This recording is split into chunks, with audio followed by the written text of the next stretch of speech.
Recordemos que una de las tareas primordiales que se realizan en la hoja electrónica consiste en el análisis de los datos.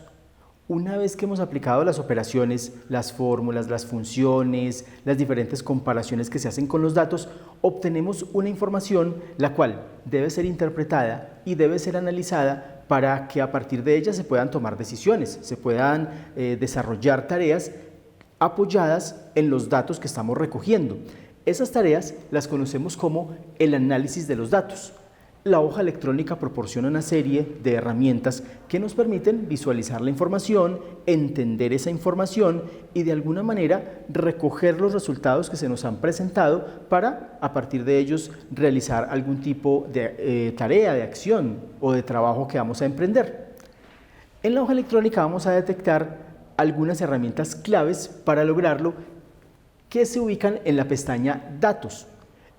En esta pestaña Datos vamos a encontrar diversas utilidades y vamos a destacar dentro de ellas 5 muy importantes.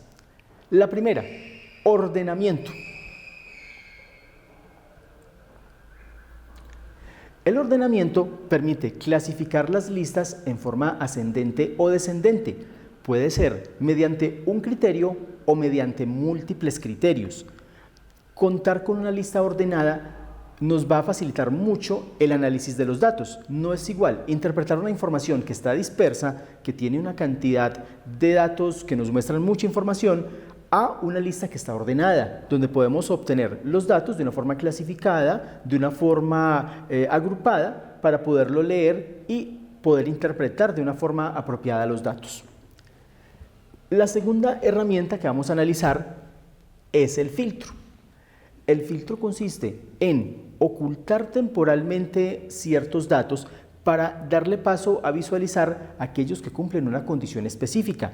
Es decir, de un grupo grande de datos, recuerden que el potencial de la hoja electrónica nos va a permitir almacenar mucha cantidad de información, así que teniendo esa gran cantidad de información podemos recurrir al filtro para obtener una muestra parcializada o una muestra sectorizada de los datos que nos interesan analizar en un momento en particular.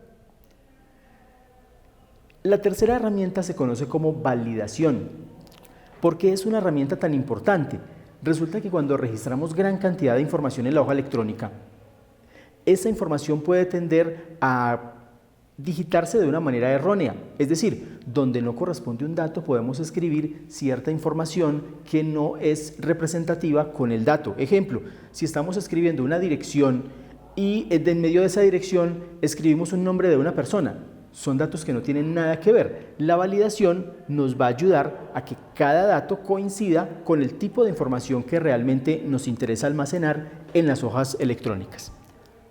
Una cuarta herramienta se conoce como subtotal. El subtotal básicamente permite que agrupemos los datos, establezcamos subconjuntos de datos y sobre ellos podamos hacer una operación en particular. Por ejemplo, supongamos que hemos hecho un análisis en diferentes regiones de Caldas y queremos identificar de cada una de las regiones un dato específico.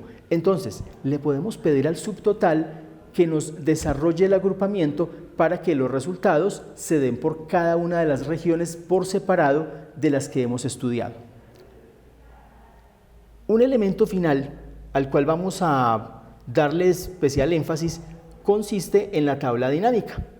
La tabla dinámica tiene una connotación muy importante porque resume todas las operaciones anteriores. Nos va a permitir obtener resultados automáticos de los datos, los cuales podemos interpretar por uno o varios criterios, realizando diferentes operaciones como ordenamiento, como filtros, como gráficos. Es decir, es una herramienta multifacética que nos va a permitir comparar, revisar, mostrar los datos, visualizarlos en cualquier forma o cualquier criterio que sea necesario para su interpretación. Estas herramientas entonces estaremos desarrollando algunos ejercicios, algunas tareas dentro del curso de Introducción a la Informática para que analicemos cada una de ellas con ejemplos prácticos y podamos establecer la importancia y sobre todo las acciones que se pueden desarrollar en cuanto al análisis y la interpretación de los datos.